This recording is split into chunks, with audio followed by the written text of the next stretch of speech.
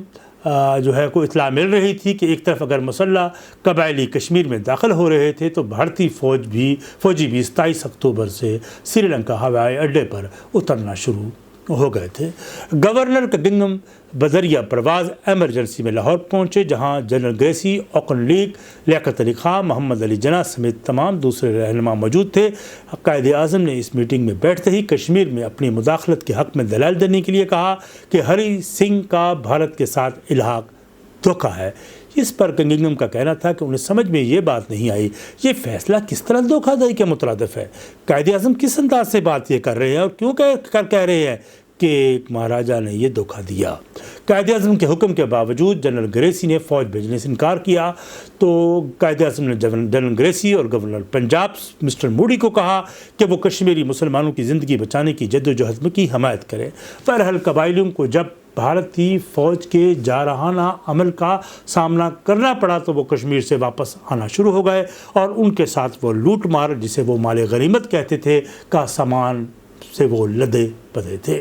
حتیٰ کہ ان کے پاس ہندو اور سکھ خاندانوں کے بچے بھی تھے جنہیں وہ اغوا کر کے لائے تھے۔ یہ الزام ہے۔ دوسری طرف سے گورنر نے انتہائی افسوس کا اظہار کرتے ہوئے کہا کہ پاکستانی حکومت ایسے گھنونے اقدامات کی اجازت دے رہی تھی۔ وہ مزید کہتے ہیں کہ گزشتہ 2 ہفتوں میں اپنے عہدے سے استعفیٰ دینے کی نصف درجن وجوہات تلاش کر چکا ہوں۔ گورنر نے کہا، مسلح قبائلیوں کی خون خواری دیکھتے ہوئے اگر ان حالات میں ثواب رائے کا کروا لیا جائے تو یقیناً مسلمانوں کی اکثریت پاکستان کی بجائے بھارت کا ساتھ دیتی۔ خود وزیر اعلیٰ سرحد خان عبد القیوم خان نے گورنر کو انفارم کیا کہ وہ لوگ جن میں شوکت حیات بھی شامل تھے، میاں افتخار الدین تھے اور خورشید انور بھی شامل تھے، جنہوں نے قبائلیوں کو کشمیر آپریشن کے لیے تیار کیا تھا، وہ بھی اس لوٹ مار سے اور غارت گری سے خاصے تنگ ہو چکے تھے۔ اس لیے اس سلسلے میں جب عائشہ جلال نے کہا، یہ بات کہنے میں کوئی تعمل نہیں کہ حکومت پاکستان نے صوبہ سرحد کی حکومت کے ساتھ مل کر کشمیر پر حملے کے لیے قبائلیوں کے جذبات کو ابھارا، اور قبائلیوں کے اس لشکر کی رہنمائی پاکستان کا افسر اکبر خان کر رہا تھا، جو جنرل طارق کے فرضی نام سے اس آپریشن میں حصہ لے رہا تھا۔ ان کے ذاتی مراسب خان عبد القیوم خان کے ساتھ تھے۔ اس کی توسط سے قائد اعظم دیگر مسلم لیگی قیادت سے بھی رابطے تھے۔ گورنر جنرل قائد اعظم نے محمد علی جناح نے جنرل گریسی کو فروری 1948 میں کمانڈر ان چیف کے عہدے پر ترقی دی، اور پاکستان برطانیہ سے کچھ اسلحہ خرید سکے، اور وہ انہوں نے کچھ اسلحہ خریدا بھی صحیح۔ گورنر گریسی کو کشمیر پر حملے کرنے پہ وہ قائل کر چکے تھے۔ سرکاری طور پر پاکستانی فوجی دستے اپریل 1948 میں کشمیر میں داخل ہوئے۔ طرف سے فوجیوں میں جھڑپیں ہوئیں اور ان پہاڑی مقامات پر ہوئیں، لیکن مئی میں انڈین فوج کی اس لڑائی میں کسی حد تک برتری حاصل ہوئی، کیونکہ بھارتی فوج نے پاکستانی فوج پر حملہ کرتے ہوئے فضائی طاقت کا اور توپ خانے کا بھرپور استعمال کیا۔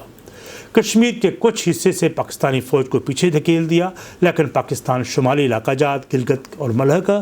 علاقوں پر قبضہ کرنے میں کامیاب ہوئے۔ جب یہ جنگ زوروں پر جاری تھی تو اس وقت سیاسی سطح پر سیز فائر کے لیے مذاکرات جاری تھے۔ یوں دسمبر 30 کو 1948 کو دونوں فریقین نے سیز فائر پر اتفاق کیا، اور اس کے بعد 1 جنوری 1948 کو بھارتی حکومت مسئلہ کشمیر کو اقوام متحدہ لے گئی اور الزام عائد کیا کہ پاکستانی فوج باقاعدہ کشمیر کے محاذ پر بھارت سے جنگ کر رہے ہیں، اس لیے انہیں اقوام متحدہ کی رکنیت سے نکالا جائے۔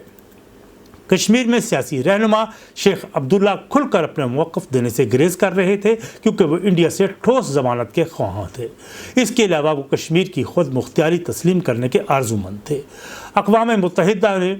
بھارت نے موقف اختیار کر لیا کہ بھارت کا کشمیر سے الحاق عارضی ہے اور مسئلے کا مستقل حل آزادانہ اور شفاف ثواب رائے کے نتیجے سے نکالا جائے گا، اور اس زمانے میں پاکستان اور انڈیا ایک بات پر اتفاق رکھتے تھے، کسی ایک مسئلے سے ملک سے الحاق کا فیصلہ کشمیریوں کا حق ہے، لیکن کشمیری رہنماؤں کا کشمیر کو خود مختار بنانے کے موقف کو دونوں ممالک نے مسترد کر دیا۔ اقوام متحدہ کی سلامتی کونسل کی قرارداد جس میں تسویہ کی شرائط کو شامل کیا گیا تھا کو 21 اپریل 1948 کو منظور کر لیا گیا اور کہا گیا امن قائم ہوتے ہی اقوام متحدہ کے زیر نگرانی کشمیر میں ثواب رائے کا کرا لیا جائے گا، اور پاکستان کو پابند کیا گیا کہ وہ ثواب رائے سے پہلے قبائلی لشکر کو کشمیر سے نکال لے، اور بالکل اسی طرح بھارت کو بھی مرحلہ وار اپنی فوجیں نکالنے اور اتنی ہی فوج رکھنے کی اجازت دی گئی جو امن و امان کے لیے ناگزیر تھی۔ اور یہ تو تھا ہمارا بیسیکلی وہ ڈسکشن جو ہم نے کشمیر کے حوالے سے کی، لیکن اس کے ساتھ ایک اور بھی ہم بات کریں گے اگلے ویلاگ میں، کیونکہ طوالت بہت زیادہ ہو گئی ہے اور میں یہ سمجھتا ہوں کہ اب ہمیں ذرا مختصر کر لینا چاہیے۔ تو ہم نے اس کے اوپر یہ بھی دیکھنا ہے کہ اس کے بعد پاکستان فوج کے امیج کو ڈیولپ کرنے کے لیے اور کشمیر کے مسئلے کو سے نتھی کر کے پاکستان نے کون سی حکمت عملی اپنائی، اور اس کا نتیجہ پھر کیا نکلا کہ پاکستان فوج نے پاکستان کی سیاست میں مداخلت شروع کر دی، اور اس کا نتیجہ اینڈ کے اوپر 58 میں یہ بھی ہوا کہ سیاسی حکومت کو تبدیل کر کے اور وہاں مارشل لا ڈکلیئر کر لیا گیا۔ تو آج کا ہمارا ویلاگ ختم ہوا، اور اللہ سے ضرور نوازیے، یقینی آپ کے آرا میرے لیے بڑی ویلیوبل ہے۔ تو اب آپ سے اجازت، بہت شکریہ، والسلام۔